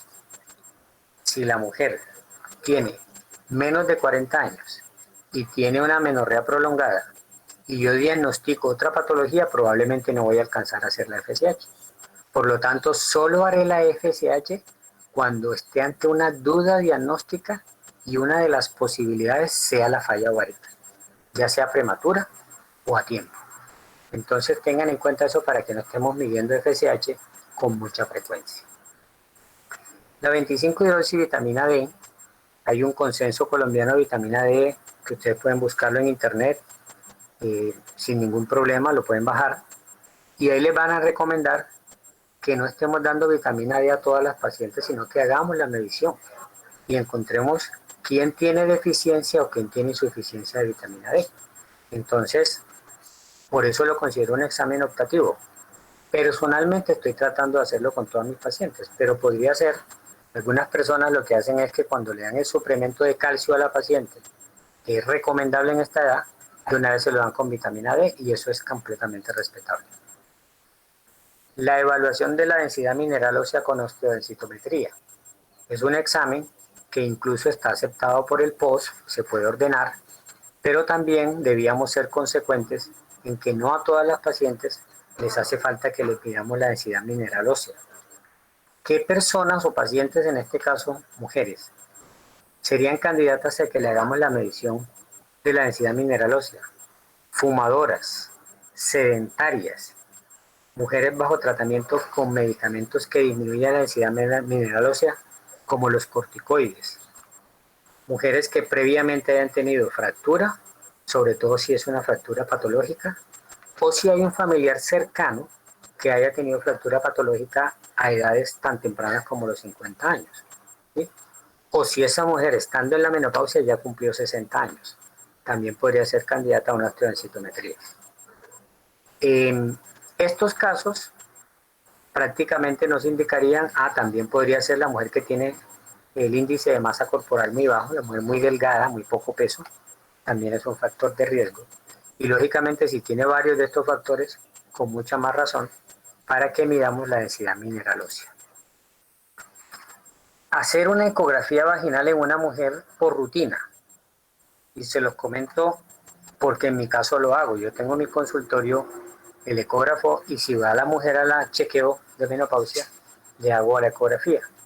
Pero tengo la precaución de no emitir diagnósticos eventualmente adicionales, como por ejemplo que a veces una mujer que no tiene ningún síntoma, se le hace una ecografía vaginal y se le dice que tiene una patología endometrial porque el colega vio algo en el endometrio que le pareció que era anormal. Y tal vez ese colega no está familiarizado con que son cambios normales en la época de la menopausia. Si lo miramos desde el punto de vista poblacional, la ecografía vaginal no es un examen rutinario para la mujer que va a una consulta por el estado menopáusico. Si hacemos la ecografía debemos ser cautos en el informe de los hallazgos, debemos estar familiarizados con lo que normalmente debemos encontrar en la ecografía de esa mujer en ese estado menopáusico. Y aquí les pongo las siglas de la hormona antimuleriana, estas son las siglas del inglés, Anti-Mullerian Hormone, porque recientemente, en los últimos años, ha tomado mucha fuerza para evaluar la reserva ovárica. La reserva ovárica es lo que explicamos o explicaron ustedes, que disminuye poco a poco para llegar finalmente al proceso de envejecimiento del ovario y la falla del ovario a través del tiempo. Esa reserva indica de una manera indirecta la reserva de folículos que tiene el ovario para su función, porque la hormona antimulleriana se produce en las células granulosas. Por lo tanto, en la medida que disminuye la producción de hormona antimulleriana, nos sugiere que estamos disminuyendo el número de folículos. Realmente el uso práctico de esta medición es en mujeres con interés reproductivo que van para tratamientos especializados, porque en esos tratamientos se ha visto que la hormona es predictiva de buena o baja respuesta, pero no debe ser utilizada para el diagnóstico de reserva ovárica en la mujer que se acerca a la menopausia. Con eso termino esta pequeña presentación. Vamos a ver. Sí, señora. ¿Podría repetir eso último? Es que no entendí qué hace esa hormona. La hormona antimulleriana, ¿alguien recuerda qué es la hormona antimulleriana? ¿En qué contexto la recuerdan? En embriología, evita que se formen los conductos paramesonéfricos de Müller. Perfecto. Yo por allá tengo una versión de un libro de embriología en el que decía que existía un factor inhibidor mulleriano y no sabían qué era. ¿Cómo será de viejo ese libro? Que a mí me tocó leerlo cuando estábamos por allá estudiando en residencia, hace poquito.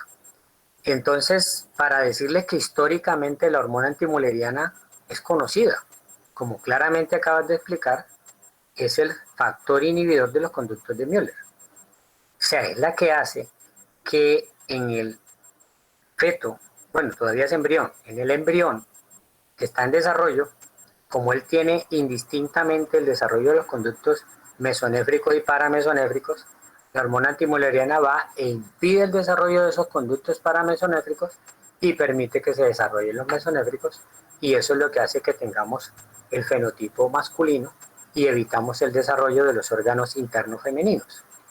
Ese es el factor, ese es el papel que se le conoció siempre a la hormona antimuleriana. Estudios recientes empezaron a ver su producción en las células granulosas y a partir de allí entonces se empezó a buscar su uso clínico y se observó que tan alta la medición de hormona antimuleriana como alta puede ser la reserva de folículos ováricos y tan baja la hormona muleriana como baja la reserva de folículos.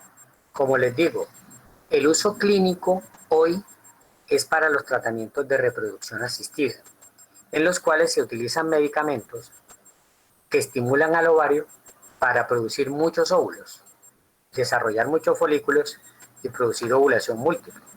En esos tratamientos se extraen los óvulos, se llevan al laboratorio, se fertilizan y a partir de allí se generan unos embriones que finalmente se le van a colocar a la mujer para la búsqueda de embarazo. En la medida que la mujer tenga previo al tratamiento un nivel de hormona antimuleriana elevado, nos puede sugerir incluso la dosis de medicamento que le vamos a aplicar para producir esa ovulación e eventualmente predecir qué casos van a responder de manera exagerada y bajar la dosis hormonal.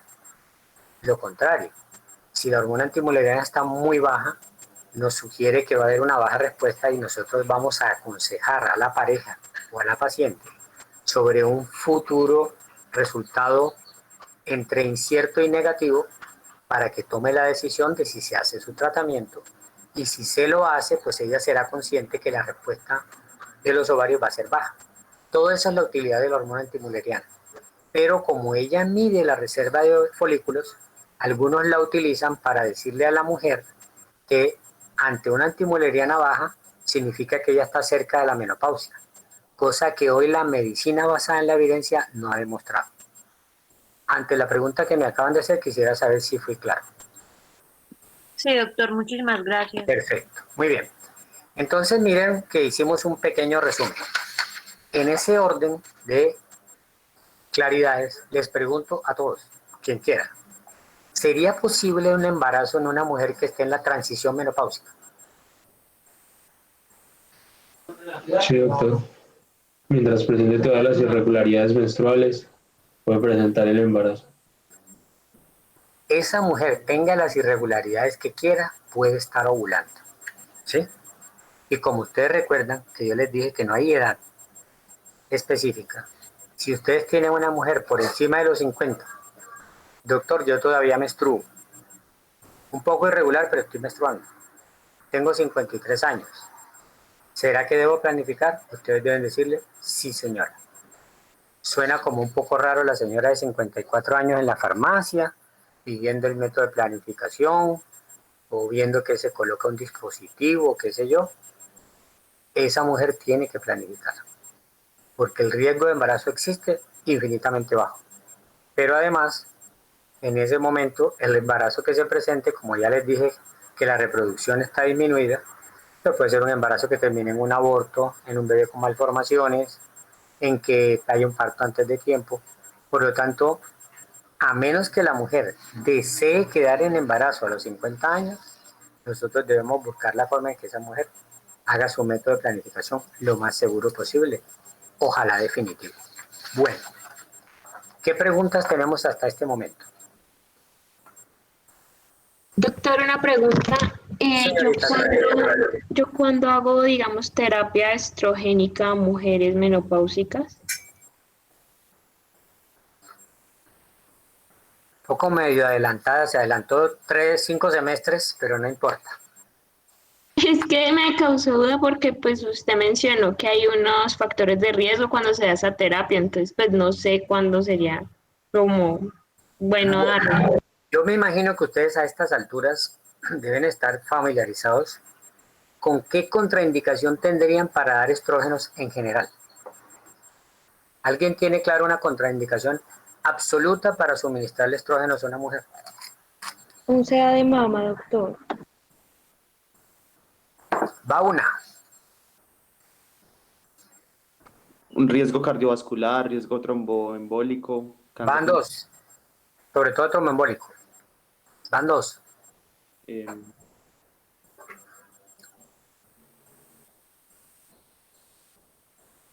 Dos de dos, vamos muy bien.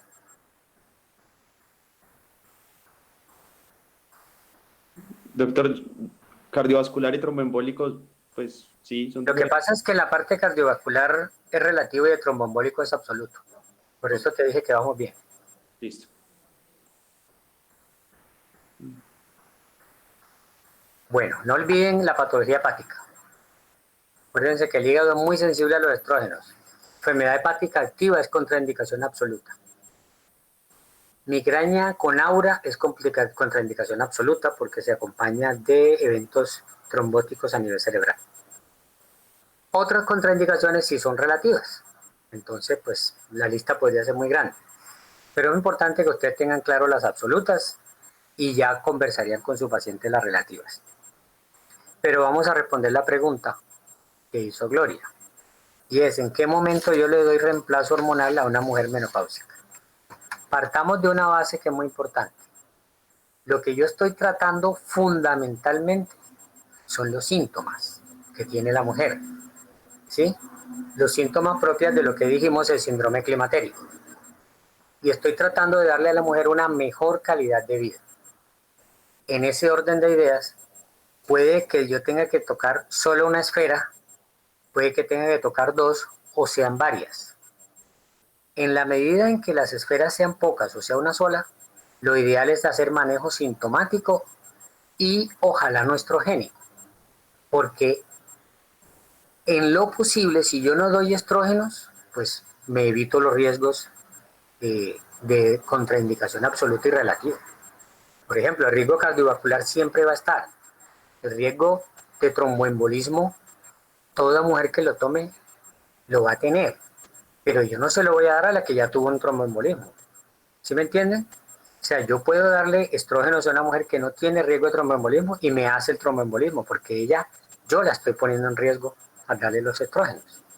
Entonces, digamos, la premisa de la que partiríamos sería evidenciar cada caso, individualizarlo, ser muy buen consejero y mirar cuáles de las molestias podemos manejar con terapia no estrogénica y cuáles son necesariamente para terapia estrogénica. Y si lo decidimos, ahí sí miramos si tenemos contraindicación. Pero ya centrándonos en la pregunta de si le doy estrógenos, las pacientes candidatas a tratamiento son aquellas con síntomas floridos, Gloria. Son aquellas que tienen los trastornos del sueño, los trastornos genitourinarios, los fogajes, y además de eso ya la densitometría me dijo que tenía una disminución de la densidad mineral ósea y que va en camino de la osteoporosis con riesgo de fractura. ¿Por qué? Porque me queda muy complicado yo tratar de fraccionarle el tratamiento a ella para darle algo que le mejore la molestia genitourinaria, algo que le mejore el sueño, algo para la osteoporosis, cuando el estrógeno me podría ayudar. Entonces esa sería una candidata muy buena, ¿sí? También tendría que mirar unas condiciones de la paciente. Ideal empezar una terapia hormonal de reemplazo en una mujer que acabe de entrar en menopausia. O sea, que venga y me consulte y me diga, yo estoy en los primeros 2 años, porque primero tiene que cumplir 1 año, lógicamente. Que se encuentre en el segundo o apenas acabe de cumplir el segundo. Porque en ese momento es cuando los factores de riesgo son más fáciles de impactar y cuando todavía se están presentando algunos cambios que yo puedo detener. Por ejemplo, en los 2 primeros años se dispara mucho todos los factores cardiovasculares, sobre todo metabólicos, que van a llevar a riesgo cardiovascular. Se dispara mucho el proceso de osteoporosis menopáusica, porque ella después se estabiliza, pero al principio se dispara. O sea que si yo llego en ese momento a hacer las medidas preventivas, una de ellas es suministrar estrógeno, voy a impactar muy positivamente. Y además, en la medida que yo me aleje del inicio de los síntomas del estado menopáusico con los síntomas, en esa medida va a ser menos efectivo el factor protector que estoy dando con los estrógenos. Sí voy a mejorar la calidad de vida, claro, pero entonces me voy a acercar a un punto tal en el que, estando yo muy lejos del inicio del proceso menopáusico, voy a empezar a producir yo los factores cardiovasculares preocupantes. Me explico. La barrera se ha puesto en 60 años. No se recomienda iniciar terapia de hormonas, básicamente estrógenos, en mujeres que tengan 60 o que en el momento del diagnóstico para que amerite la terapia hormonal hayan pasado 10 años desde el inicio de la menopausia. Entonces, una mujer puede haber entrado a menopausia a los 48. Se pasó 9 años de su vida, no sé cómo, si soportando o no tenía las molestias, y me consulta a los 58 y me dice que necesita terapia hormonal. Ahí quien está favoreciendo los factores soy yo al dar la terapia. Ahí sí tendría yo que ver alternativas diferentes al estrógeno para mejorar su calidad de vida. Las hay. Otra connotación importante y otro detalle es que se ha demostrado que dar estrógenos solos tiene menos facilidad de favorecer el desarrollo de cáncer mamario que dando estrógeno con progestágeno. Parece ser que la unión de estrógeno con progestágeno ayuda más a la proliferación mamaria que va a llevar al cáncer de mama que cuando damos estrógeno solo. Y esto es muy fácil de demostrar porque se han hecho estudios en poblaciones de mujeres que reciben estrógeno solo comparado con mujeres que reciben estrógeno y progestágeno. Y claramente estas últimas tienen mayor incidencia de cáncer de mama.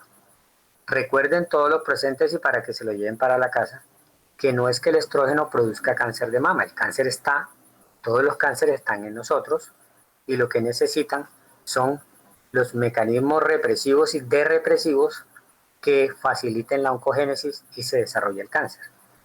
Los estrógenos con progestágeno facilitan la proliferación celular y la aparición de los futuros cánceres que quizás iban a manifestar más adelante, tan pronto llegaran algunos factores coadyuvantes. Y este último detalle que les conté de dar estrógenos solos se utiliza en la mujer que no tiene útero, porque cuando la mujer tiene útero, la administración de los progestágenos para acompañar la terapia es para prevenir el desarrollo del endometrio, porque el endometrio, si recibe estrógenos solos, se desarrolla de manera hiperplásica hasta llegar al cáncer. Por eso se acostumbra a dar estrógenos complementados con progestágeno en la mujer que tiene útero, y la que no lo tiene, tenemos la facilidad de darle estrógenos solos. Gloria, este es un tema un poco más amplio y tendríamos alternativas no estrogénicas para la terapia de reemplazo.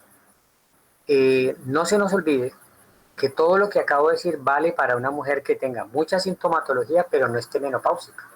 O sea, una mujer que tenga 48 años, síntomas floridos vasomotores, alteraciones del sueño, afectación de la libido, migrañas y además trastornos del ciclo menstrual, y todavía sabemos que no está menopáusica, no es un obstáculo para que le empecemos una terapia hormonal.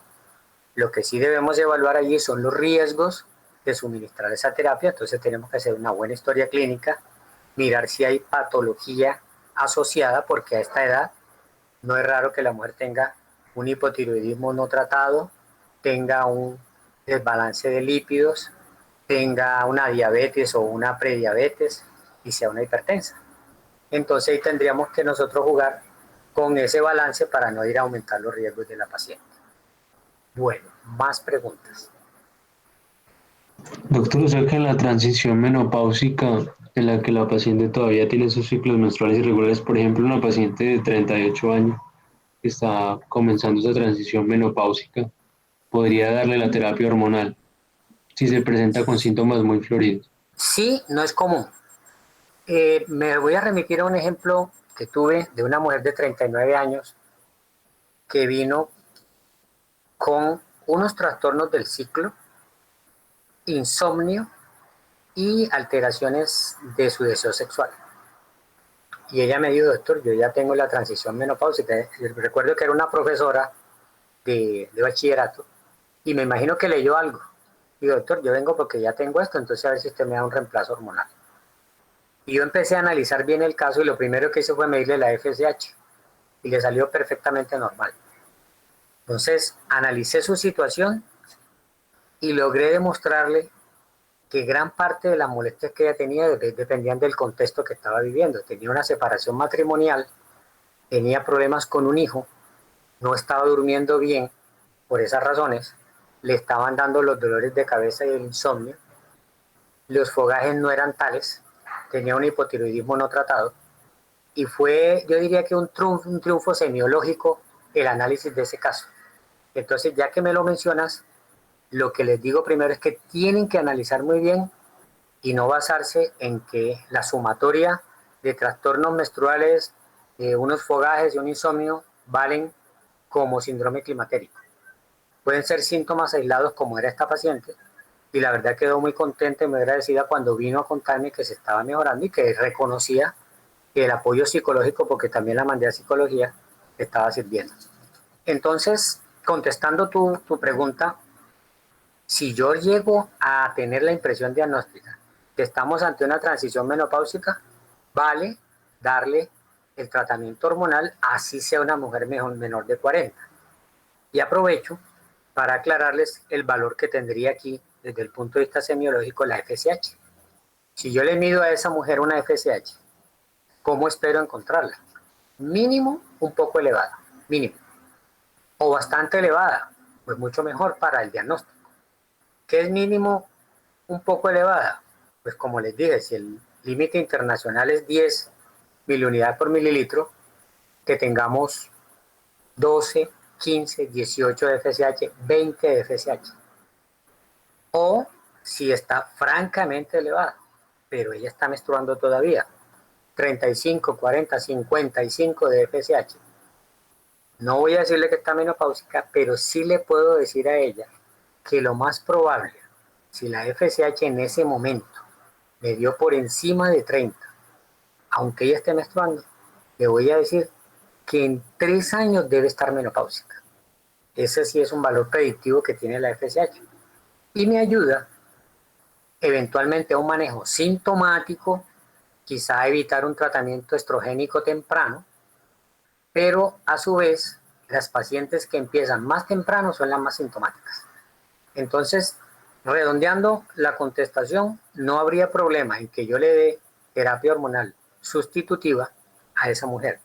De hecho, algunas reciben terapia con con anticonceptivos orales combinados, porque finalmente contienen estrógeno y progestágeno.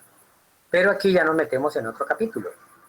Y es que la mayoría de los anticonceptivos, y eso nos lo podrán decir las damas presentes, contienen en la componente estrogénico etinilestradiol.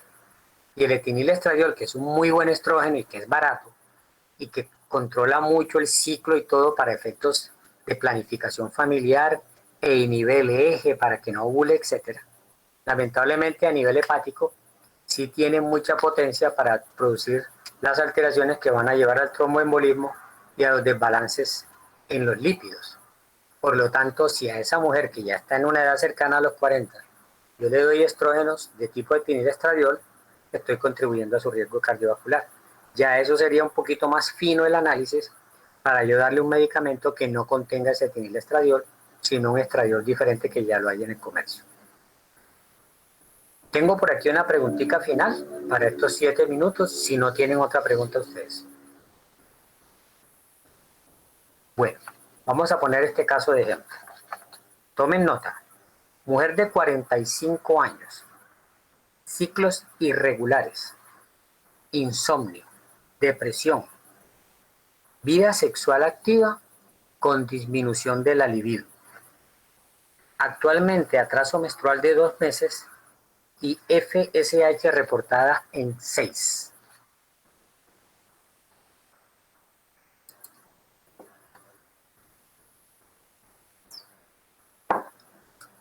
¿Tomaron nota? ¿Atenta? ¿Podría repetirlo, por favor, doctor? Todo el caso. Sí, doctor. Bueno, joven de 45 años, ciclos irregulares, insomnio, depresión, vida sexual activa con disminución de la libido, atraso actual menstrual de 2 meses, FSH reportada en 6 miliunidades por mililitro.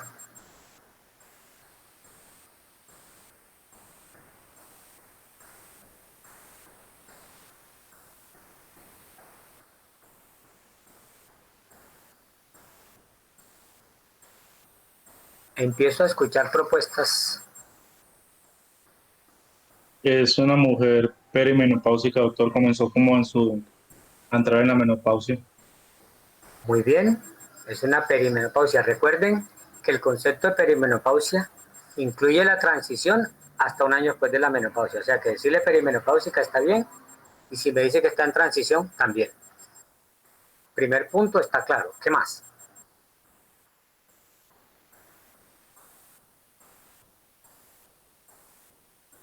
Deberíamos darse una prueba de embarazo. Bueno, entonces Juliana se la echó. La botó del estadio. No se engolosinen con la perimenopausia. Esta paciente, primero que todo hay que saber si a pesar de su edad, de no tener interés en embarazo, de alguna irregularidad en sus ciclos, pudiera estar en embarazo. El primer examen que hay que hacerle a esta paciente, incluso antes que esa FSH que nos trajo, es la prueba de embarazo. Vamos a avanzar, señora. Y una pregunta, ¿en un embarazo la FSH cómo estaría? Esa pregunta se la iba a hacer yo a usted, pero está bien. Recuerden que en el embarazo, el eje hipotálamo, hipófisis, ovario puede funcionar normalmente, pero en la medida que van aumentando las hormonas propias del embarazo, el eje puede entrar en reposo. Entonces, de ninguna manera va a estar elevada. Por eso, en el ejemplo, la FSH está dentro del rango normal. Ella no estaría elevada si estuviera embarazada. Así que no te generaría confusión. En este caso está en el rango normal porque está por debajo de 10. Doctor, una pregunta. Sí, señor. ¿El embarazo, cómo es el líbido? Lo usual sería que aumente, pero hay muchas variaciones. Muchas mujeres refieren que durante su embarazo aumentó el deseo sexual. De hecho, exagerando un poco algunas, le generan inconvenientes a sus esposos, porque los esposos muchas veces están preocupados de tener vida sexual con una mujer, pues con su mujer, que está albergando su niño y que la barriga le está creciendo y que de pronto él siente que puede haber un trauma, una compresión. A veces hay que explicarle eso a los esposos. Entonces, la mujer la queja que tiene es que por el contrario ella siente que su deseo sexual está aumentado de manera natural, pero no son el 100%. O sea que una mujer que arranque su embarazo y está empezando y rechace el sexo, tranquilamente está dentro de lo posible, y si yo le hago un diagnóstico de embarazo, vale que me diga que quiere tener vida sexual como que me diga que no la quiere tener. Listo, doctor. Entonces, fíjense cómo nos confunde esta paciente que podría estar en embarazo con toda la sintomatología que tiene. ¿Y por qué nos confunde? Porque nos paramos en el contexto de la perimenopausia o en este caso de la transición menopáusica. En resumen, esta señora, pues ya vimos que la prueba también le salió negativa. Esta señora es una mujer en transición menopáusica que tiene varias de las molestias. Si ya descartamos embarazo y vemos que la FSH no está elevada, el otro punto de asesoría y de consejería es aclararle que aunque está en transición menopáusica, no está cerca de una menopausia, al menos por el valor de la FSH. Si la FSH se nos eleva bastante, quizá la consejería de señora, estamos cerca. Pero con este valor tranquilamente pueden faltar muchos años de las mismas molestias. ¿Esto qué importancia tiene? Pues en esta paciente nos puede orientar al tipo de tratamiento que le vamos a dar. Pero en otras pacientes, por ejemplo las que tienen miomatosis uterina con síntomas que les producen dolores menstruales, sangrados abundantes, etc., y están en esta edad y en esta condición, es muy importante poderle decir, señora, usted tiene unos miomas, pero de acuerdo a esta FSH, ya estamos cerca de que usted cierre edad, de que usted deje de menstruar y obviamente los miomas no van a seguir molestándole porque ya no va a menstruar y van a disminuir los dolores que le da, etc. Y eso nos permitiría dar un tratamiento sintomático y evitarle una cirugía a una señora que está muy sintomática de sus miomas. Sería un ejemplo. Entonces, en ese sentido es muy importante conocer la transición menopáusica. Por eso les hice tanto énfasis en el concepto de transición menopáusica, además del concepto de menopausia. El concepto de menopausia, pues yo creo que ya nos quedó claro, pero vi que había ciertas dudas o confusiones con el concepto de transición menopáusica. Queda 1 minuto para las 4. Quisiera saber si logramos el objetivo de mejorar el proceso de compartir esta información para que les quede, ojalá, para en adelante, para que sirva para el aprendizaje, si así se puede decir. Sí, doctor, muchas gracias. Sí, doctor. Sí, Gracias, doctor. doctor. Están pendientes por ahí unas clases. Yo les voy a pedir el favor a ustedes que si tienen algún tipo de comentario o sugerencia me envíen un correo por intermedio del representante o personalmente. No hay ningún problema porque pues la idea es que aprovechemos esos encuentros y dejemos algún conocimiento y ojalá un aprendizaje. Vamos a levantar la sesión. Yo les agradezco mucho a todos la presencia y la participación y quedamos pendientes entonces para la próxima. Me van a disculpar que las preguntas de los exámenes míos son demasiado fáciles, entonces lo más seguro es que va a haber un muy buen resultado en el próximo examen, que vamos a incluir los temas que acabamos de ver. Gracias, Una feliz doctor. tarde. Gracias, doctor. Gracias, doctor. Gracias, doctor. Gracias, doctor. Gracias, doctor. Hasta luego, doctor. Feliz tarde. Buenas tardes. Hasta luego, doctor.